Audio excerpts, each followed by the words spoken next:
Entre los inhibidores ya de fosfodiesterasa, es decir, un poco de tratamiento un poco ya más a futuro, tenemos al roflumilast, que se administra por vía oral, circula ligado a proteínas, no atraviesa la barrera hematoencefálica, sufre un metabolismo hepático extenso, se excreta parcialmente con las heces.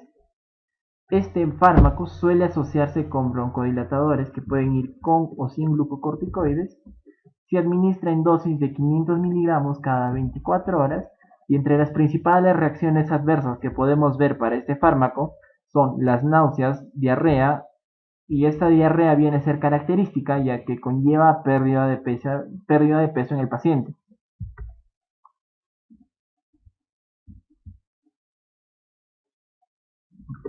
A lo largo del tiempo se ha visto y se ha discutido sobre el uso de múltiples terapias o el uso de múltiples coadyuvantes en este tipo de pacientes, teniendo en cuenta que nosotros usamos fármacos que en general median la respuesta inflamatoria, llegan al punto de a veces suprimirla, haciendo que nuestros pacientes sean susceptibles ante cierta enfermedad, principalmente la neumonía, lo cual genera en sí mucha morbimortalidad de estos pacientes. Por ello, hace un tiempo, el 2013, el Cochrane sacó una pequeña revisión respecto a múltiples casos en los cuales se habían usado antibióticos de forma profiláctica en algunos pacientes con enfermedad pulmonar obstructiva crónica. Los resultados son realmente increíbles, ya que se ha visto que el uso de profiláctico de antibióticos continuamente, principalmente macrólidos, han representado un beneficio en la morbimortalidad de estos pacientes, evitando las exacerbaciones y evitando la recurrencia de emergencias por neumonías u otras consecuencias por parte de infecciones. Por ende, el uso profiláctico en algunos de estos pacientes puede ser una muy buena opción. Otro de los fármacos que ha tenido cierto impacto en el tratamiento de estos pacientes ha sido la carbocisteína, que hay dosis de 1500 miligramos por día se ha visto que disminuye la cantidad de estrés oxidativo y las especies reactivas de oxígeno, evitando la progresión del fenómeno inflamatorio de estos pacientes. Respecto a la inmunología de esta enfermedad, es muy compleja en realidad. Hay que entender básicamente de que pese a que nosotros podamos quitar en muchos casos el tabaco como principal factor, el estímulo inflamatorio va a persistir y va a persistir generando el daño a la larga y condicionando el poco, incluso pese a que se haya sacado el estímulo nocivo. Ahora, no toda persona que fuma con una gran fórmula de pack year al año va a condicionarse de poco. Tienen generalmente por razas, pueden haber mucha gran predisposición, mas no es una causa necesaria. Por así decirlo, en ese sentido vemos que no todos los pacientes que fuman con una fórmula de paquilla muy elevada al año van a generarse EPOC, pero no todas las personas que tengan EPOC van a ser solamente por tabaco. Es decir, la susceptibilidad genética influye bastante en estos casos. Por último, ya para hablar un poco del abordaje clínico de esos tipos de pacientes, los vamos a categorizar básicamente en cuatro: la A, B, C y D. Estos respecto al GOLD, que viene a ser la Iniciativa Mundial para el Tratamiento de este tipo de pacientes, y respecto a su número de exacerbaciones. La disnea medida por el MRCM, que viene a ser un cuestionario, viene a ser básicamente un aspecto más centrado de especialidad. Lo que nos importa ahora es saber más o menos qué podemos usar en un paciente A, B, C o D. Por ejemplo, si nosotros tenemos un paciente con bajo riesgo de hacer exacerbaciones y que no es muy sintomático, es decir, la disnea no es muy marcada en este paciente y no es oxígeno dependiente, clasificado aquí, nosotros podemos intentar como primera opción terapéutica asociar un broncodilatador beta 2 adrenérgico por requerimiento necesario, es decir, cuando se necesite o aparezca la sintomatología, o un antimuscarínico de corta acción, también por requerimiento necesario.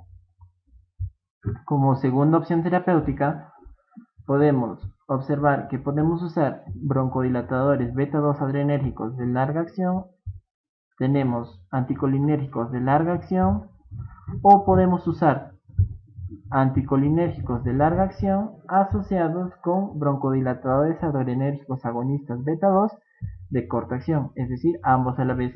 Una opción terapéutica esta viene a ser la teofilina. Ahora, si nosotros tenemos a nuestro paciente que tiene bajo riesgo de hacer exacerbaciones, pero ya presenta, es más sintomático, tiene mayor número de exacerbaciones y vemos que la sensación de disnea o la sintomatología en realidad es bastante, podemos usar de primera elección broncodilatadores de larga acción, sean adrenérgicos o antimuscarínicos. Como segunda opción, asociar ambos. O como tercera, usar tanto broncodilatadores cortos de adrenérgicos o antimuscarínicos asociados con teofilina. Ahora, si nosotros tenemos a un paciente C, es decir, tiene alto riesgo de hacer manifestaciones extrapulmonares o hacer otras complicaciones, pero no está está muy poco sintomático, pero con un número de exacerbaciones mayor a 2 al año,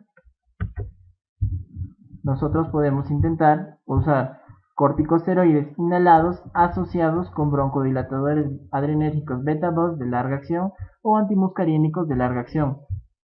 A diferencia del asma, en la enfermedad pulmonar obstructiva crónica, los corticosteroides inhalados suelen asociarse a otros fármacos y no darse como monoterapia. Ahora, como segunda opción terapéutica, podemos usar conjuntamente broncodilatadores de acción prolongada, sean adrenérgicos y antimuscarínicos. La opción terapéutica a este régimen vienen a ser los inhibidores de fosfodiesterasa 4, principalmente el roflumilast, que habíamos hablado anteriormente, o lo anterior, que pueden ser broncodilatadores de corta acción, adrenérgicos o antimuscarínicos asociados con teofilina. En el caso de que nosotros tengamos un paciente con alto riesgo de recidivas, con alto riesgo de enfermedad extrapulmonar, pero que esté mucho más sintomático, con muchas exacerbaciones al año y que la sensación de disnea sea mucho mayor que la de un paciente y sea necesariamente quizás oxígeno dependiente, vamos a ver que de elección en primera opción terapéutica tenemos a los corticoides inhalados asociados con broncodilatadores adrenérgicos beta-2 de larga acción o anticolinérgicos antimuscarínicos de larga acción también. Como segunda opción terapéutica podemos asociar las combinaciones, sean de corticosteroides inhalados, asociaciones con inhibidores de fosfodiesterasa 4, y como última opción terapéutica podríamos usar la carbocisteína asociada con broncodilatadores de acción corta, tanto de antimuscarínicos y antimuscarínicos colinérgicos y adrenérgicos beta-2 asociados quizás con teofilina.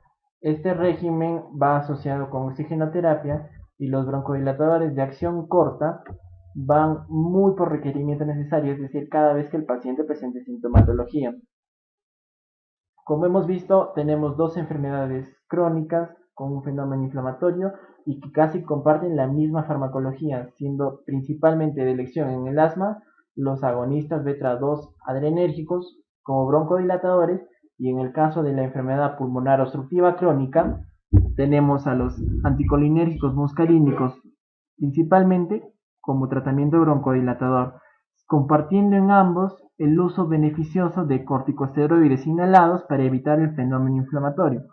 Espero les haya gustado esta clase. Si necesitan mayor información o cualquier artículo o cualquier información que yo les pueda brindar, les dejo mi correo en el link de la descripción. Me escriben al correo y espero que les haya gustado toda esta clase. Eso es todo por hoy.